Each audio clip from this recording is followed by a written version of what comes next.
Bonjour à toutes et à tous.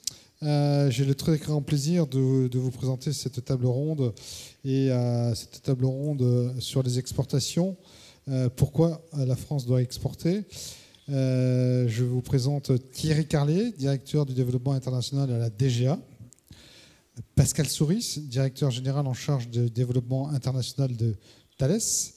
Et le général Stéphane Abrial, directeur général délégué chez Safran. Non, c'est pas ça. D'accord. Désolé. Chez Safran quand même. C'est bon? D'accord. Parfait. Alors, lors d'une audition nationale, lors d'une audition à l'Assemblée nationale, la ministre des Armées s'est interrogée à voix haute. La France devrait-elle cesser toute vente d'armes à l'Arabie Saoudite et aux Émirats Arabes Unis? Elle y a répondu évidemment par la négative. Vous, qui êtes sur le terrain tous les jours, pourquoi est-il si important pour la France et pour son industrie de défense d'exporter en général et en particulier dans ces pays-là? Merci. Écoutez, puisque vous faites référence effectivement aux interventions récentes de la ministre, je crois qu'à la question pourquoi exporter, justement la ministre des Armées a apporté récemment une réponse qui est tout simplement parce que c'est vital pour notre souveraineté. Et ça, en fait, comme on va le voir juste après dans différentes composantes, c'est vrai que si on le pouvait, et c'est ce qu'on fait dans un premier temps, en fait, on privilégie le marché européen et le partenariat avec nos alliés en Europe. Mais justement, on sait aussi que ce marché est trop étroit. Pourquoi ? Parce que nos amis européens ne consacrent pas encore toujours suffisamment d'efforts à leur défense. D'autre part, certains d'entre eux aussi sont encore fondés à accepter certains types de dépendance. Donc il y a évidemment des démarches qui sont engagées pour remédier à tout ça et qu'évidemment nous-mêmes on salue et qu'on soutient, notamment toutes les démarches menées par l'Union européenne et la Commission avec le Fonds européen de défense. Tout ça va dans le bon sens. Mais il nous faut exporter au-delà d'Europe. Et donc ça, on veut pouvoir le faire effectivement librement, en appliquant nos critères et également en fait en s'adressant à des pays qui expriment en fait vis-à-vis de nous des besoins qu'on estime légitimes pour s'équiper en système de défense et qui, dans ce cadre-là, souhaitent se tourner vers la France.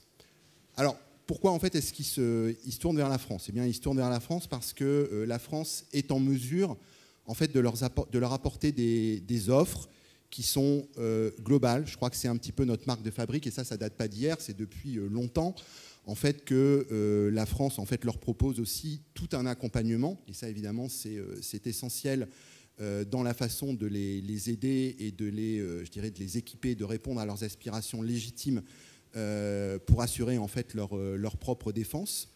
Donc ça veut dire qu'on n'est pas, peut-être à la différence de certains autres pays, dans une approche qu'on pourrait qualifier un petit peu de one shot. Je vends un système d'armes et ensuite je me désengage ou je n'assiste pas le pays partenaire dans la façon dont on l'utilise.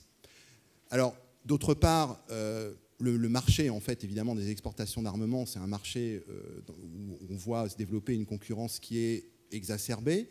Les pays clients eux-mêmes sont de plus en plus exigeants. Ils sont de plus en plus exigeants dans ces démarches de partenariat que j'ai citées, mais également dans le domaine des transferts de technologies. Donc je dirais là aussi, la France peut leur apporter des solutions. Alors évidemment, on fait ça de manière encadrée. On fait attention nous-mêmes à protéger nos savoir-faire ou notre avance technologique dans un certain nombre de domaines. Mais là aussi, quand même, je pense que ça fait partie de notre marque de fabrique. Dans les partenariats qu'on peut leur proposer, en fait, on a tout un ensemble de palettes. Ça, en fait, dans certains cas, ils veulent s'adresser directement à notre industrie. Et donc, dans ce cas-là, évidemment, l'État les soutient bien sûr notre industrie dans les offres qu'on va leur faire. Alors ça peut aller en fait avec diverses formes d'accompagnement étatique qui vont en fait s'adosser à un contrat commercial qui vont passer à nos industriels. Et puis au-delà de ça, il y a ceux qui nous disent, un petit peu c'est vrai à l'instar du système que leur proposent les Américains, en fait on souhaite nous-mêmes ne plus avoir d'interface directe avec l'industriel. On souhaiterait que ce soit la France qui fasse ça pour nous. Donc on est maintenant en mesure de proposer en fait de nouveaux systèmes qu'on a appelés de contrats d'État à État, ou qu'on appelle maintenant le contrat de partenariat gouvernemental, dont le premier exemple, c'est ce qu'on a fait en fait récemment avec la Belgique. Donc les Belges en fait ayant fait le choix de la capacité Scorpion, exactement la même que la nôtre, ce qu'eux appellent en Belgique CAMO, capacité motorisée. Alors un autre exemple de l'équipe France, je crois que c'est aussi pour ça qu'on est là devant vous dans ce format aujourd'hui, eh bien c'est le fait que je crois qu'on fonctionne vraiment en équipe complètement intégrée et de manière très réactive entre l'État, alors dans ses différentes composantes, donc c'est les armées bien sûr, parce que le soutien des armées et l'accompagnement des armées dans la durée, il est complètement essentiel pour la vente des équipements de défense, la DGA, par l'expertise technique qu'elle apporte, et puis bien sûr nos industriels, de par les matériels qu'ils vont fournir. Alors exporter, c'est vrai que c'est aussi complètement indispensable au soutien de notre base industrielle et technologique de défense, ce qu'on appelle la BITD en France, 200 000 emplois directs et indirects. Et en fait, dans notre modèle économique, on sait que pour que notre BITD soit rentable, et c'est de toute façon le ratio qu'on a à l'heure actuelle, 30% est fait à l'export. Alors, donc ça, c'est de toute façon quelque chose qui doit évidemment être pérennisé et se développer. Et par ailleurs, ce qu'on sait également, c'est que nos cadences de production nationale, pour certains types de matériel, notamment les matériels aéronautiques, ne sont pas suffisantes pour rentabiliser certaines chaînes de production. Donc la loi de programmation militaire, c'était le cas de la loi précédente et c'est également le cas de la loi 1925, prend en compte des hypothèses en fait, de livraison à l'export de certains types de matériel pour arriver en fait, je dirais, à aller au-delà des cadences de production nationale qui seraient insuffisantes. Alors évidemment, tout ça ne veut pas dire, et ça vous le savez aussi, qu'on ne fait pas ça de manière extrêmement encadrée. Je crois qu'on peut dire qu'en France, on a quand même l'un des systèmes de contrôle dans le domaine des exportations d'armement qui fait partie des plus sérieux. Alors effectivement, vous savez tous que tout ça se fait via le truchement de la SIEMG, donc cette commission interministérielle sous l'autorité du Premier ministre. Je ne vais pas détailler ici, évidemment, le type de débat qu'on peut avoir en SIEMG, mais je pense qu'on peut quand même rappeler certains critères. D'une part, nous respectons tous les engagements internationaux pris par la France, donc le traité sur le commerce des armes, bien connu, la position commune de la PESC, et puis également l'application de tous les embargos auxquels la France est partie. D'autre part, on va faire à chaque fois extrêmement attention, et toute décision évidemment mûrement réfléchie, mûrement pesée, sur... Évidemment, comme en plus nous, on s'inscrit dans une démarche de partenariat qui est longue, comme je l'ai dit avant avec les pays clients, sur l'impact que ça va avoir sur l'équipement de ces pays dans la durée, la stabilité régionale, et puis également aussi l'impact que ça va avoir sur nos forces, protection de nos forces dans les zones considérées. Alors j'en veux pour preuve que de temps en temps, nos industriels nous le disent, et ils n'ont pas tort, les critères, ou les délais d'instruction en SIEMG peuvent s'allonger parce qu'on est justement effectivement dans une démarche quand même extrêmement exhaustive d'analyse de tous ces critères-là. Un tout dernier point que je voudrais développer avant de m'arrêter là dans un premier temps, c'est de dire que tout ça, comme vous l'avez bien compris, c'est l'exercice d'une politique qui est essentiellement quand même, qui doit pouvoir continuer à s'exercer à un niveau régalien et national. Alors vous allez me dire comment concilier ça en fait avec notamment les consolidations industrielles à l'époque européenne, à l'échelle européenne, puisqu'en fait il faut que nous restions capables d'exercer cette politique au niveau national, alors même que notre base industrielle et technologique de défense devient de plus en plus européenne. Ça veut dire qu'avec les pays avec lesquels nous sommes partenaires, le Royaume-Uni par exemple, ou l'Allemagne, nous devons disposer des outils qui nous permettent en fait, ou qui permettent à chacun des pays de pouvoir exercer de manière souveraine sa politique d'exportation en s'appuyant sur des produits qui sont pourtant développés ensemble ou qui font appel à des composants qui viennent de l'autre nation pour que chacun puisse, je dirais, continuer à avoir sa pleine souveraineté en la matière. Donc c'est vrai que dans le domaine, par exemple, on a des débats actuellement avec l'Allemagne pour mettre au point un certain nombre d'instruments et d'accords qui vont nous permettre en fait de faire ça. Et ces accords sont actuellement en bonne voie. Je crois qu'on est en train de trouver les solutions qui nous permettront d'y arriver. Voilà un petit peu ce que je voulais dire dans un premier temps. Alors, je vais donner le point de vue d'un industriel qui est d'ailleurs très cohérent avec le point de vue que vient d'exprimer Thierry Carlier. Je vais reprendre un mot qu'il a utilisé tout au début dans sa première phrase. L'export est effectivement vital pour l'industrie de défense, et il faut avoir en tête que cette industrie de défense est stratégique pour notre pays pour deux grandes catégories de questions. Des objectifs de souveraineté qui ont été décrits par Thierry, et puis des objectifs économiques. Les objectifs de souveraineté, vous l'avez compris, il s'agit de permettre à la France d'avoir son autonomie stratégique, la capacité de mener les programmes qu'elle souhaite, mais pour cela, elle a besoin de pouvoir s'appuyer sur une industrie compétitive, performante, à la pointe de la technologie. Et vous avez en tête certainement un certain nombre d'articles qui ont été publiés dans la presse internationale sur les réactions de certains pays quand la France lance des programmes, quand l'Europe lance certains programmes. Et dans l'actualité, il y a évidemment le SCAF. On voit bien que si la France et l'Europe n'avaient pas leur capacité industrielle de mener ces programmes, ce serait probablement difficile d'acquérir les technologies souhaitées ailleurs. Bon, donc cet enjeu de souveraineté, évidemment, est très important, et de ce fait, le ministère des Armées, ou antérieurement le ministère de la Défense, en s'appuyant sur la DGA, a lancé depuis des décennies tout un tas de programmes qui ont permis à l'industrie de développer des compétences qui sont tout à fait en pointe. Alors le deuxième enjeu que je voudrais souligner, c'est un enjeu économique.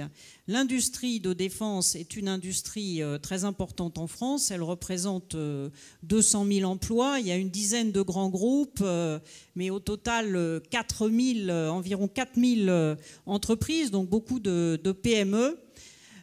Et c'est une industrie qui est un pilier d'un ensemble plus vaste qui est l'industrie défense, aéronautique et espace, qui, elle, représente à peu près 400 000 emplois en France et qui fait partie des rares secteurs industriels dans lesquels la France ou l'Europe ont des positions de leadership mondial.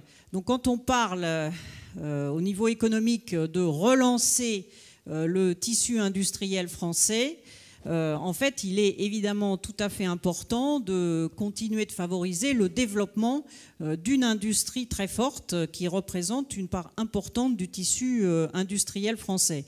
Donc Thales, de son côté, est évidemment un industriel de défense, mais aussi un industriel qui travaille dans le domaine de l'aéronautique, de l'espace, de la sécurité, des transports terrestres également. Désormais, nous réalisons 40% de notre chiffre d'affaires dans la défense et 60% dans le domaine civil. Et les deux, en fait, s'alimentent, puisqu'il y a beaucoup de synergies technologiques entre notre domaine défense et notre domaine civil. L'existence de cette industrie, l'industrie de défense, ne peut pas être supportée seulement par le marché français. On est très très loin du compte, hein, si on regarde le marché français et même le marché européen. Si je prends l'exemple de Thales, nous réalisons 25% de notre chiffre d'affaires en France. Alors, tout le reste n'est pas forcément de l'exportation, puisqu'il y a aussi du chiffre d'affaires réalisé dans d'autres pays à partir de nos filiales dans les autres pays. Mais si on prend spécifiquement les entités, les sociétés, les filiales de Thales basées en France, qui représentent la moitié des effectifs du groupe, hein, au total 80 000 personnes chez Thales, 40 000 en France, les entités françaises de Thales exportent plus de la moitié de leur chiffre d'affaires. Donc vous voyez à quel point l'exportation est fondamentale pour que nous puissions en fait développer nos activités, financer la recherche et développement qui est indispensable dans nos secteurs qui évidemment sont tout à fait high-tech. Alors pourquoi exporter plus spécifiquement au Moyen-Orient, puisque la question avait été posée au départ par Michel Cabirol? Eh bien, tout simplement parce que le Moyen-Orient fait partie de nos grands clients. Nous avons des partenariats, la France, mais aussi Thales, ont des partenariats avec le Moyen-Orient depuis très longtemps. Nous sommes présents en tant que Thales au Moyen-Orient depuis plus de 50 ans. Nous avons plus de 2000 personnes dans cette région. Et par rapport à nos activités de défense, évidemment, le Moyen-Orient joue un rôle très important. Et au total de la France, le Moyen-Orient représente plus de 40% en moyenne sur 10 ans. Le Moyen-Orient représente plus de 40% des exportations françaises. Donc c'est très important, quand on a des relations de partenariat de long terme avec des pays, de les entretenir, de continuer de répondre aux attentes de ses clients. Vous l'avez noté aussi, la façon dont nous travaillons avec nos pays clients, ça s'applique aussi évidemment au Moyen-Orient, mais aux autres régions du monde, c'est que nous ne sommes plus dans un mode entièrement export, qui pouvait être notre mode de fonctionnement il y a une vingtaine d'années. Mais maintenant, nous localisons beaucoup d'activités dans ces pays pour répondre aux attentes des clients qui demandent des transferts de technologie, mais qui demandent surtout d'avoir la possibilité de créer des emplois, des activités à valeur ajoutée dans leur pays. Nous sommes très attentifs à répondre à leurs attentes de manière à ce qu'ils nous sélectionnent pour de nouveaux programmes. Et il faut bien avoir en tête que quand on parle de localisation d'activités, on ne parle pas de délocalisation. Les localisations d'activités proches de nos clients, ce n'est pas du tout incompatible avec le développement de nos activités en France. Au contraire, cette localisation permet de créer des opportunités de programmes dans lesquels participent aussi nos entités françaises.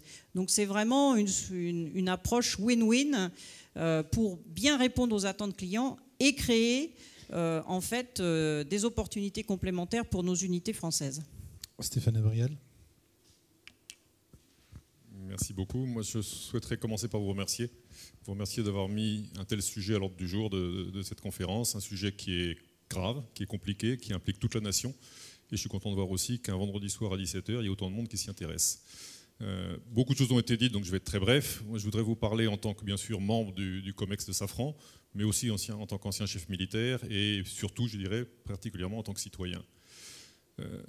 Safran, 2 mots, 94 000 personnes, un peu moins de la moitié en France, une société duale avec 80% d'activités civiles et 20% d'activités militaires, et tout confondu, à peu près 85% du chiffre d'affaires indirect effectué hors de notre territoire national. Voilà pour l'équation de base. Ce qui est important de noter, c'est que notre mission première, elle est d'équiper les forces françaises. Elle est de faire en sorte que nos forces aient le meilleur équipement possible pour exécuter les opérations que notre gouvernement leur assigne. Cette mission, en plus, je pense qu'elle n'est pas prête de s'arrêter, parce que le monde est ce qu'il est, on voit bien sa dangerosité. Elle consiste à protéger nos citoyens, à protéger notre territoire et à protéger nos intérêts partout dans le monde. C'est donc à la France que nous proposons nos équipements, c'est pour la France que nous les concevons. Et l'export n'arrive qu'en second. L'export arrive derrière, parce que, bon, je dirais, sauf exception, parfois on développe à partir d'un matériel existant pour la France quelque chose de plus pour l'étranger. On l'a fait pour les Pays-Bas, on avait le drone Cresserelle pour la France, on a développé le Sperver sur cette base, mais ce n'est pas de très loin la majorité. Donc la France en premier, l'export en second. C'est une nécessité, mes prédécesseurs l'ont dit, si nous voulons que notre société soit rentable, que ces programmes puissent être exécutés et que donc ils soient pérennes, eh bien, nous avons absolument besoin de l'export, ce qui nous permet donc de fournir, encore une fois, aux forces françaises, des matériels dans l'état de l'art et à des coûts financiers qui soient supportables. Si jamais on n'avait pas l'export, nous ne serions plus rentables, et une entreprise qui n'est pas rentable, elle meurt. C'est aussi simple que ça.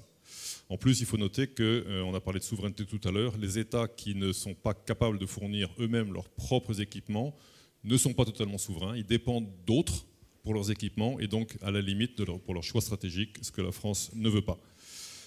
L'export est régi par un cadre qui est un instrument d'influence manié avec beaucoup de prudence et de discernement. L'ingénieur général Carlier en a parlé, c'est la SIEMG. Je pourrais vous en parler des heures. J'ai passé pendant 5 ans de ma vie une longue, voire 2 longues journées par mois à traiter des centaines et des centaines de fiches.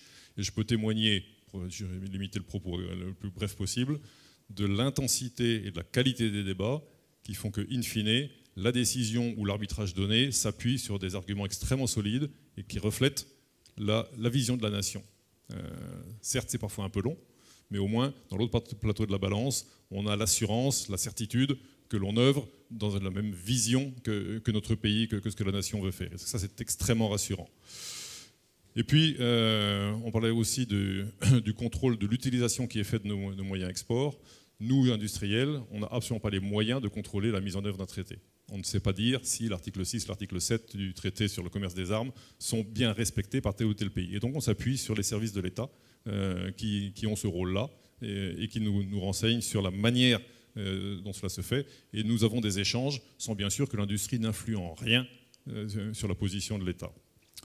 Ce système, il est compliqué, il est extrêmement profond, il est très sérieux. C'est un choix de la nation. La nation peut le faire évoluer à sa convenance. En particulier, on parle beaucoup en ce moment de transparence, on parle d'éventuels contrôles parlementaires. Ce sera un choix du pays. Il y a quelques années, le même débat se posait sur le renseignement. Il y a eu une décision qui a été prise et nous la respectons. Quelle que soit la manière dont la nation organisera ce contrôle des exportations, eh bien, nous, industriels, on s'adaptera et on continuera, comme on le fait aujourd'hui, à respecter les règles et les lois qui s'imposent à nous. Merci Stéphane Abrial. Dans la droite ligne de ma première question, je vais continuer sur un sujet grave, qui est d'ailleurs un sujet grave, les exportations d'armement. Est-ce que vous pensez que la montée des ONG et des risques juridiques qui sont liés puissent fragiliser le consensus traditionnel sur les exportations de matériel militaire en France? Et quelles conséquences en tirez-vous et quelle est votre analyse? Merci. Moi, de toute façon, je voudrais déjà rappeler que les ONG sont effectivement dans leur rôle. Il est tout à fait normal que les ONG, et puis que nous-mêmes en tant que citoyens, enfin, ce qui a également été rappelé, on puisse effectivement s'interroger sur effectivement un certain nombre de facteurs qu'on a indiqués ici. Après, en termes juridiques, parce que vous parliez du lien juridique, donc je rappelle que ça, c'est les critères d'analyse du traité sur le commerce des armes. On ne va pas rentrer dans un débat très technique, mais vous savez, puisque ça fait l'objet de débats en fait assez récents, il y a l'article 6 et l'article 7 en fait, du TCA. Donc l'article 6, lui, il dit quel est le type d'armes qu'on est en train d'exporter. Donc est-ce que ce sont des armes qui peuvent servir à commettre un génocide ou en fait à servir à des violations du droit humanitaire. Et l'article 7, lui, ce sont des critères d'évaluation. Effectivement, Stéphane Abrial a rappelé que cette évaluation, elle est complètement du ressort de l'État. Ce n'est évidemment pas les industriels qui peuvent le faire. Donc on doit, c'est notre rôle, disposer d'un certain nombre de critères d'évaluation qui sont des critères d'évaluation du risque. Du risque, en fait, prépondérant, parce que c'est ça que dit l'article 7, associé à l'utilisation de ces armes, là encore, de ce que serait une violation du droit humanitaire. Voilà, donc oui, c'est effectivement les critères qui sont ceux utilisés par la SIEMG et qui du coup expliquent que pour certains types de licences, certains types d'équipements, on soit amené à faire des instructions techniques assez longues, parce qu'il faut évidemment s'assurer du respect de ce critère, et notamment du critère 7, donc effectivement, quelles sont les analyses de risque que nous avons menées. Alors, en termes de, après, vous indiquez, est-ce que ça a un impact sur ce que serait un consensus traditionnel en la matière? Voilà. Moi, j'ai l'impression qu'il n'y a pas de rupture de ce consensus à l'heure actuelle. Comme je le disais, en fait, les ONG sont dans leur rôle et c'est effectivement normal qu'elles posent ce type de questions. Et donc, du coup, il est normal que nous et que la nation, l'État, apporte en fait le maximum de transparence dans ce débat. Alors évidemment, dans le respect de la confidentialité qu'on indiquait au début sur ce qu'est les débats intrinsèques à la SIEMG. Donc ça, évidemment, je pense qu'il faut bien garder à l'esprit et comprendre pourquoi ces débats doivent être confidentiels et le reste. En revanche, je crois qu'on est quand même engagé dans effectivement un effort d'être plus pédagogique, plus transparent sur le respect de ces critères. Vous savez peut-être que chaque année, en fait, il y a un rapport au Parlement, qui est donc là, en l'occurrence, qui vient de sortir sur les chiffres en fait, de nos exportations d'armement et puis effectivement la typologie de nos exportations sur l'année passée.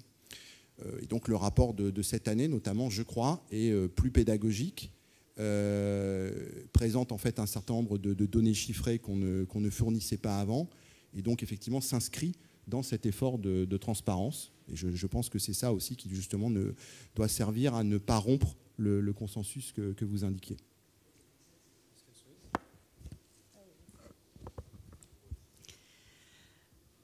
Il est parfaitement naturel que la politique d'exportation de la France en matière d'armement soit définie par les autorités françaises. Et donc la réflexion, évidemment, du côté des autorités est très approfondie sur ces sujets.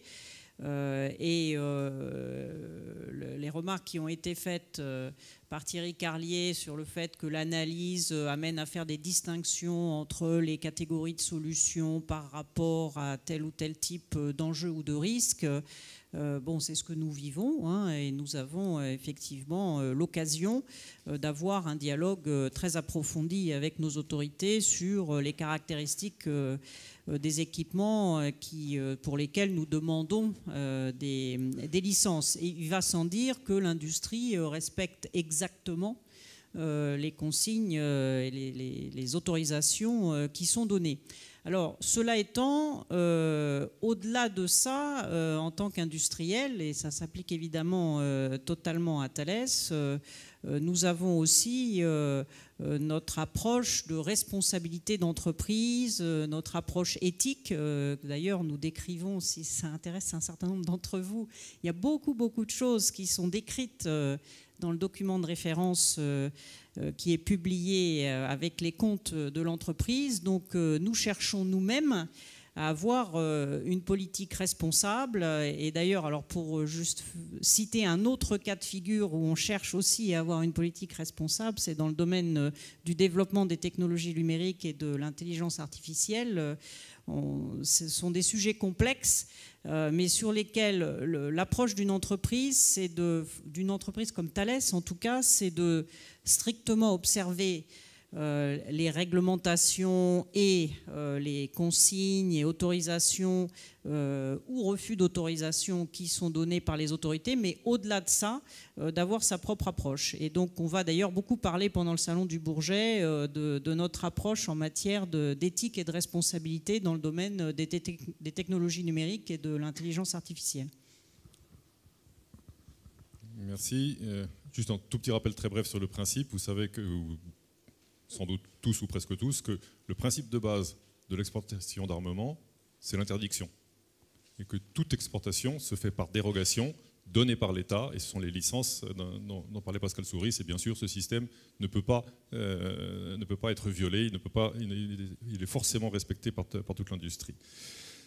Je veux dire que très sincèrement, je salue et je respecte l'action des ONG, surtout celles qui s'engagent sur des théâtres de manière à panser les plaies causées par les conflits armés.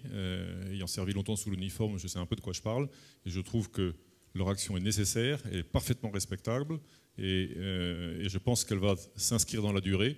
Certaines font même preuve de beaucoup de courage, mais je disais tout à l'heure, le monde étant ce qu'il est, on est encore très loin du monde que les plus jeunes s'en souviendront. John Lennon imaginait dans sa chanson Imagine « Nothing to die or kill for ». C'est pas pour demain, malheureusement. Ceci dit, je suis un petit peu mal à l'aise devant les leçons que certains pensent pouvoir donner. Et il faut toujours avoir en tête que, encore une fois, la mission première de ces équipements militaires fournis par l'industrie, c'est de servir les armées françaises, donc c'est de servir les intérêts de notre pays. Deuxièmement, que l'export est très bien encadré et que les décisions d'accepter d'exporter tel ou tel type d'équipement vers tel pays est longuement mûrie, débattue et parfaitement argumentée. Et puis, troisièmement, il faut se souvenir aussi que les règles d'engagement des armées françaises sont extrêmement strictes. La force exercée l'est avec beaucoup de maîtrise contre la violence de groupes armés à droite à gauche. Et ceci est destiné à éviter que des armements s'égarent ou qu'il y ait des dégâts, qu'on appelle, le terme d'origine anglaise, collatéraux. C'est une manière de masquer des souffrances. Et ça aboutit à quoi? Ça aboutit à une obligation très ferme pour les industriels de fournir des armements qui répondent à cette exigence et qui donc ne font qu'un minimum de dégâts en dehors des cibles qui nous sont assignées. Stéphane Abrial, gardez le micro. J'ai Oui. juste une petite question complémentaire. Est-ce que votre groupe a déjà eu un refus d'exporter? Et je poserai la même question à Madame Souris. Oui, bien sûr, parce que ce sont des démarches de longue durée. Et donc, entre le moment où soit on imagine qu'on pourrait explorer une possibilité vers un pays, soit que ce pays vienne nous solliciter et nous dise « moi, je suis intéressé par tel ou tel équipement », le moment où on avance dans la démarche avec eux et on soumet une demande à l'État, la situation peut avoir évolué.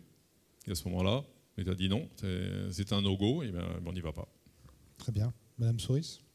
Oui, même chose pour nous. Alors, bon, moi, ce que j'ajouterais peut-être, c'est que nous avons un dialogue en profondeur avec nos autorités, notamment avec la DGA, quand il s'agit de rentrer dans les caractéristiques techniques des équipements.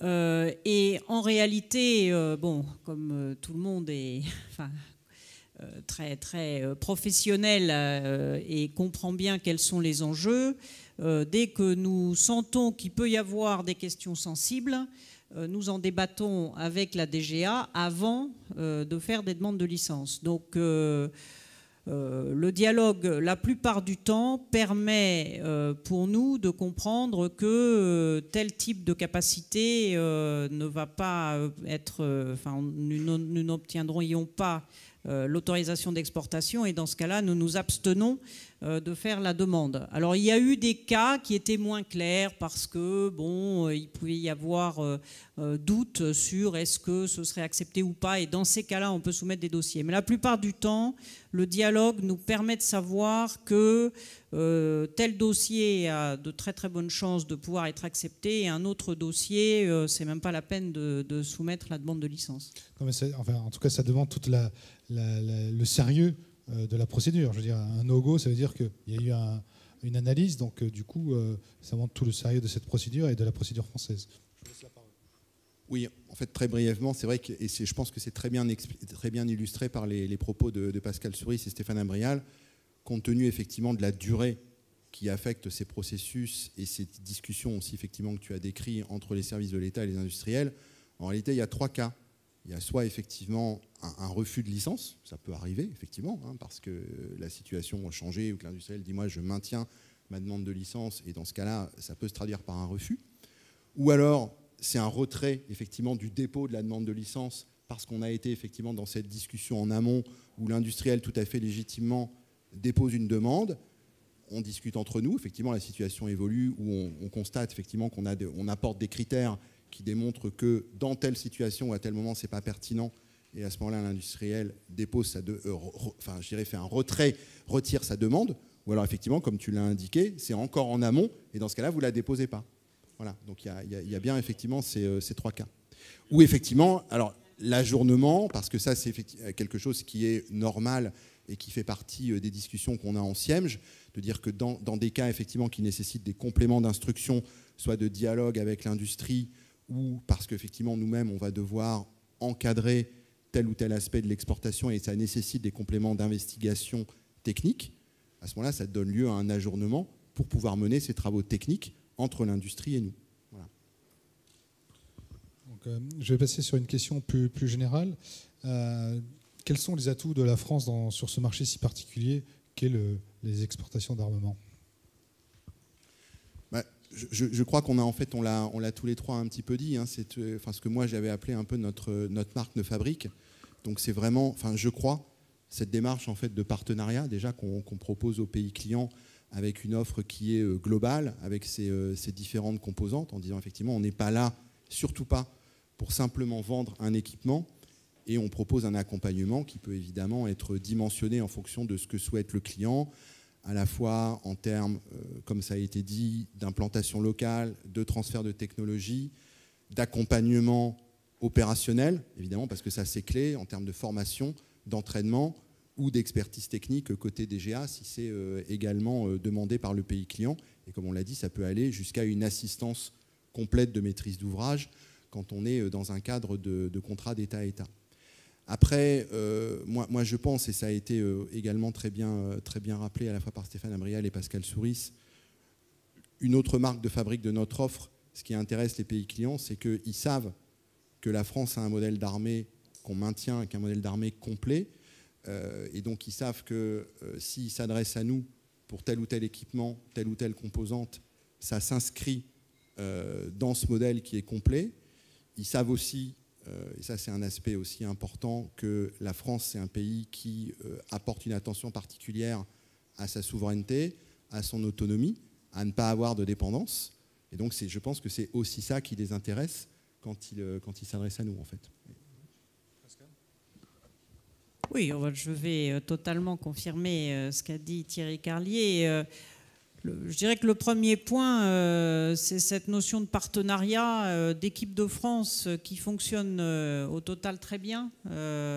Pour un pays client, le fait de savoir que un industriel a fourni une capacité similaire en France et que les forces armées françaises ont l'expérience opérationnelle d'utilisation de l'équipement et sont satisfaites de l'équipement, ça les rassure considérablement.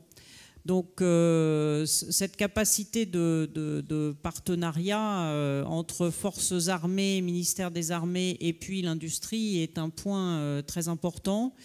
Au-delà de ça, je pense que la France est reconnue pour ses compétences techniques, ses capacités d'innovation.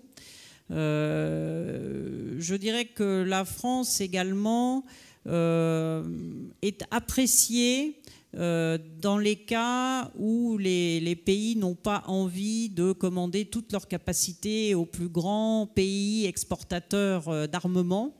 Et ça nous donne un certain nombre d'atouts, d'autant plus que notre approche partenariale en tant qu'industrie, mais totalement en liaison évidemment avec la politique des autorités françaises, notre approche en tant qu'industrie, c'est d'être très ouvert à faire des partenariats industriels, des coopérations techniques en profondeur, subject to, évidemment, en ayant les autorisations des autorités françaises, et d'être attentif finalement aux soucis, aux souhaits de nos clients de créer des emplois locaux. Donc ils ont un type de dialogue avec la France qu'ils n'ont pas forcément avec tous les pays du monde, et notamment le plus gros exportateur de la planète. Stéphane Abriel. Oui, très rapidement, quelques compléments. Je confirme la vision d'une très haute technologie. On n'a vraiment pas à rougir, même par rapport aux plus grands de nos partenaires, au pluriel. Des forces armées dont le niveau d'excellence est reconnu partout. Et donc s'ils utilisent de l'équipement et qu'ils l'utilisent bien, eh ben, le label en bon français Combat Proven by French Forces est quelque chose qui est absolument extraordinaire. Je l'ai vécu des deux côtés du miroir. C'est un véritable aimant pour certaines armées avec lesquelles nous voulons travailler. La France, malgré ce qui a pu être dit ici ou là depuis quelques années, reste totalement indépendante dans ses grands choix stratégiques. Ce n'est pas le fait d'avoir réintégré la structure militaire de l'OTAN qui a changé quoi que ce soit, et la vision des autres pays est restée la même. Ça, c'est quelque chose qu'il faut vraiment avoir en tête. Et puis, comme le disait Pascal Souris, c'est une équipe France qui marche très bien. Ça n'a pas toujours été le cas, mais depuis quelques années, elle a vraiment monté en cadence, monté en puissance. Je ne jetterai pas des fleurs à ceux qui sont ici, mais puisqu'il n'y en a pas à cette table, je citerai en particulier un réseau diplomatique français qui est vraiment de haute volée et qui joue un rôle essentiel dans la diplomatie économique de notre pays, y compris dans ce secteur. Alors, juste avant de passer le micro à la salle, je vais poser une série de questions qui a trait à la fameuse équipe de France. Quelle serait, alors elle marche beaucoup mieux depuis une dizaine d'années grosso modo, quels seraient les points à améliorer pour qu'elle soit beaucoup plus performante? Est-ce que les ambassades qui sont un peu les yeux et les oreilles de la France jouent-elles vraiment tout le jeu? Est-ce qu'il y a un partage des informations optimum entre les industriels et les services étatiques? Est-ce que les rivalités entre les industriels français ne sont pas contre-productive? Et a-t-on enfin une intelligence économique performante en France?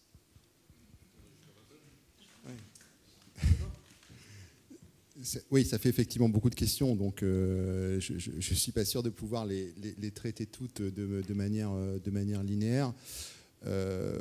Non, enfin, ce qui effectivement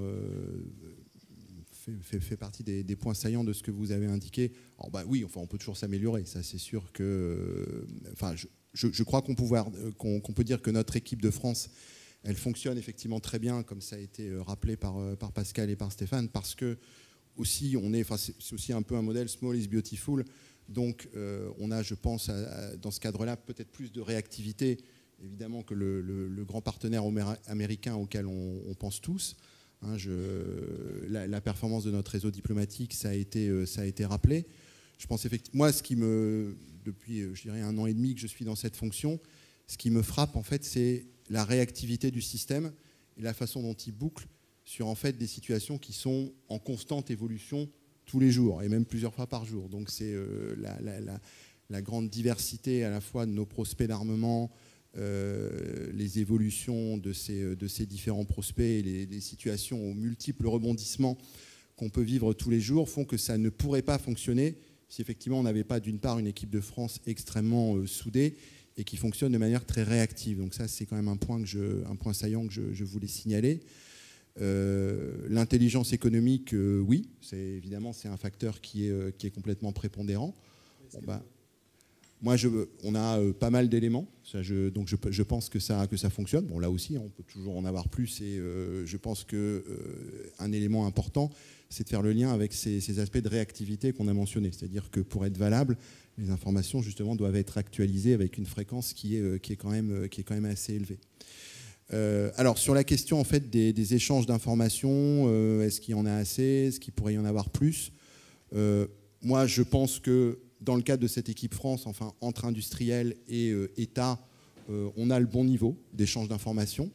Au-delà, je crois qu'il faut quand même rappeler, parce qu'on l'a dit, il y a certains aspects en fait, des sujets qu'on traite qui sont quand même sujets à une confidentialité qui reste importante. Confidentialité, y compris quand même au plan commercial. Donc ça veut dire que, comme pour les marchés d'armement d'ailleurs, au plan français, il y a des informations qu'on partage, et puis il y en a certaines qu'on doit légitimement protéger. Donc ça reste important. La question des concurrences franco-françaises, alors effectivement, ça existe dans certains cas, mais je pense qu'il est toujours bon de rappeler que nos industriels, d'ailleurs ils demandent, comme ça a été rappelé, ils demandent des licences au gouvernement français, et en fait ils répondent aux appels d'offres qui sont émis par les pays clients. Voilà, donc de temps en temps, c'est vrai que ce sont les pays clients qui eux-mêmes demandent à disposer de plusieurs offres. Ça peut être des offres déposées par les industriels ressortissants de plusieurs pays européens, et puis parfois ça peut être plusieurs offres françaises. Donc nous, évidemment, on promeut l'industrie française dans ses différentes composantes. C'est plus facile, effectivement, pour l'État français, lorsque le pays client s'adresse à nous, de lui donner un avis sur une solution qu'on connaît. Alors, ça ne veut pas forcément dire un matériel qu'on a, nous, dans les forces, parce que dans certains cas, il y a des matériels qui sont développés spécifiquement pour l'export ou parce que le pays client a lui-même un besoin qui diffère un peu de notre besoin national. Et dans ce cas-là, on lui donne un avis sur la commonalité, notamment avec les solutions qu'on a nous. Voilà, donc je dirais c'est les différents points par rapport à ce que vous évoquez. Oui, donc moi je souhaite quand même redire que l'équipe de France fonctionne bien. C'est le point numéro 1. Nous avons évidemment beaucoup de relations avec le ministère des Armées et la DGA en particulier, mais pas seulement, puisque l'état-major des armées contribue beaucoup en tant qu'utilisateur de nos systèmes à pouvoir parler aux homologues du côté du pays client de la satisfaction qu'ils ont de nos matériels. Donc c'est vraiment un gros effort qui est fait par le ministère des Armées. Il y a également un rôle très important du côté du Quai d'Orsay. Les ambassades, et ça a été dit tout à l'heure par Stéphane Ambrial, sont très orientées désormais vers la diplomatie économique. Donc nous avons pas mal de soutien. C'est évidemment quelque chose qu'il faut continuer d'encourager, que les ambassades aient beaucoup d'objectifs d'aider les entreprises à se développer dans les pays où elles sont implantées, et donc encourager, y compris les ambassadeurs eux-mêmes, le service économique de l'ambassade, les attachés de défense. Alors dans certains cas, il y a même des attachés d'armement, mais dans le cas où il y a seulement des attachés de défense, faire en sorte qu'ils soient bien sensibilisés aux enjeux économiques relatifs à l'industrie de défense. Je dirais que c'est le cas, mais on peut toujours encourager à ce que ce soit encore plus le cas. Un point qui est très important, c'est que la France reste fortement impliquée dans les programmes de formation des militaires des pays clients, des utilisateurs de nos systèmes. C'est très apprécié et c'est extrêmement efficace pour convaincre un pays de s'appuyer sur les solutions françaises. Également, les coopérations, les exercices en coopération entre les opérationnels, entre les forces, c'est extrêmement utile. Alors, après, il y a toute la dimension économique, le rôle des financements français, le Trésor, la BPI, donc tout ça fonctionne bien et nous on trouve beaucoup de réactivité, y compris quand on doit exporter vers des pays dont le classement au niveau de risque est quand même pas forcément idéal par rapport aux yeux d'un financier. La France fait beaucoup d'efforts, mais c'est très important que la France puisse le faire. Donc, moi, je dirais que oui, il y a beaucoup d'axes où on peut renforcer ces coopérations et cet effort de soutien de nos autorités, mais au total, je trouve qu'ils sont déjà très mobilisés. Merci. Stéphane Abriel. Rapidement, en quelques mots. Je dis tout à l'heure, je trouve que l'équipe de France fonctionne très bien. Même si, étant originaire de Gascogne, je préférerais qu'on parle de PAC que d'équipe, mais bon, on y arrivera peut-être un jour. On peut en parler. Merci. Je ne reviendrai pas sur tout ce qu'a dit l'ingénieur Gérald Carlier, parce que les affaires étatiques, c'est son domaine. Ce que je pourrais dire, c'est qu'en tant que citoyen, je trouve que la concurrence est parfaitement saine, même franco-française. Il y a des domaines où elle ne peut pas s'appliquer. C'est le cas, par exemple, dans le domaine des constructeurs d'avions. Autrefois, il y en avait plusieurs, aujourd'hui, il n'y en a plus qu'un, constructeur d'avions militaires en France. C'est le cas dans les moteurs militaires. Il n'y en a plus qu'un aussi en France, et quel constructeur. Mais ça, c'était la vision de l'État juste après la Deuxième Guerre mondiale, de réunir tous les fabricants en une seule entité, la SNECMA. La concurrence, dans d'autres domaines, elle peut s'appliquer et elle se joue de toute manière tout à fait normale. Il y a un seul endroit où elle est un handicap, c'est justement à l'export. Parce que quand vous êtes face à un appel d'offres dans un pays où vous avez une offre d'une entreprise américaine, une offre d'une entreprise allemande, une offre d'une entreprise que sais-je, et 2 ou 3 offres d'entreprises françaises, eh ben, l'ambassadeur des États-Unis, de l'Allemagne, etc. sont full speed à 100% en soutien de leur entreprise, et l'ambassadeur de France déclare forfait parce qu'il ne peut pas prendre parti entre des entreprises de son pays.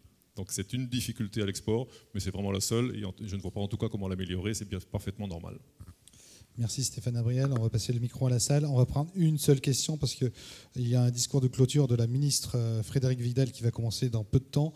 Donc s'il y a une question, monsieur. Alors, question rapide.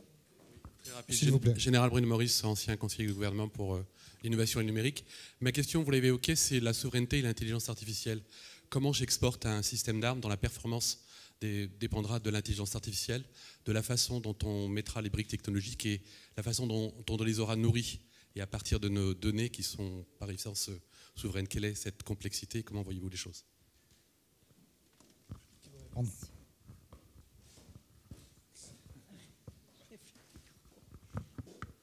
Oui, je veux bien répondre à ça. Rapidement. Oui, très rapidement. Je ne vais pas faire 3 heures sur l'intelligence artificielle.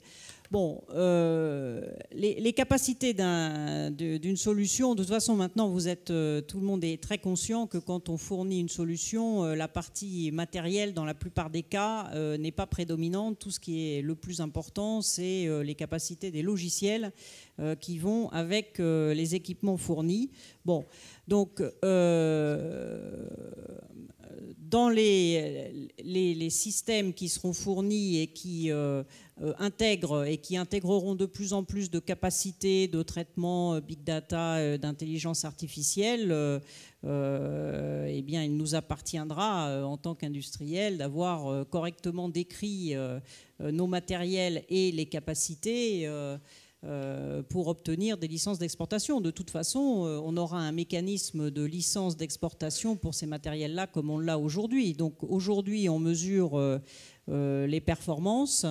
Demain, il y aura également un certain nombre de règles pour regarder, notamment, il y aura une question qui sera certainement examinée de plus en plus à l'avenir, c'est à partir d'une solution fournie par la France, quel est l'impact si tel pays client développe des capacités supplémentaires de son propre fait, qui ne seraient peut-être pas sous le contrôle des autorités françaises. Est-ce qu'il y a un risque ou pas qu'un premier niveau de solution fourni et autorisé par la France puisse poser un problème ultérieurement? Oui, je crois que Pascal a tout dit. Effectivement, moi, deux points très rapidement. C'est d'une part, dans ce cadre-là, c'est exactement ce que tu indiques, l'intelligence artificielle, à la limite, ne se distingue pas des autres types de transfert de technologie, où effectivement, comme je l'ai indiqué au début, on doit être vigilant au fait qu'à partir du moment où on transfère une technologie, on va apprécier à ce moment-là, dès le début, tout ce que le pays partenaire et client pourra en faire en termes de développement complémentaire et les impacts que ça pourra avoir. Donc, je dirais que l'intelligence artificielle s'inscrit dans ce cadre-là. Deuxième chose que je voudrais mentionner, c'est que, un peu comme tous les nouveaux types de domaines, tout ça aussi se discute dans le cadre d'instruments ou de régimes aussi qui sont des régimes internationaux auxquels la France est partie. Je pense par exemple à l'arrangement de Wassenaar, où tous ces ensembles en fait, de nouveaux domaines technologiques et qu'est-ce que ça veut dire, qu'est-ce que ça sous-tend en termes de contrôle des exportations, c'est quand même des choses qu'on partage avec les grands pays exportateurs effectivement, qui ont des enjeux dans ces domaines-là. Et donc, ça fait partie effectivement des réflexions qui se mènent aussi dans un cadre international. Et c'est normal. Oui, moi je dirais aussi que c'est un monde nouveau, une technologie nouvelle à laquelle on va s'adapter comme on s'est adapté aux technologies au fur et à mesure qu'elles sont apparues. Elle est un peu plus difficile à percevoir parce qu'elle est intangible et donc on ne peut pas prouver visuellement que le matériel est bien protégé, qu'il n'y a pas d'intrusion possible, qu'il n'y a pas d'exfiltration de données. On le sait une fois que ça s'est produit, alors qu'un matériel physique, c'est beaucoup plus facile à observer, mais à nous de développer au fur et à mesure que les systèmes de systèmes, l'intelligence artificielle s'impose dans ces systèmes, à nous de développer les bonnes protections, les bonnes barrières. Merci à vous, ce sujet est passionnant mais aussi grave. On pourra en discuter pendant des heures et des heures. Je tiens à vous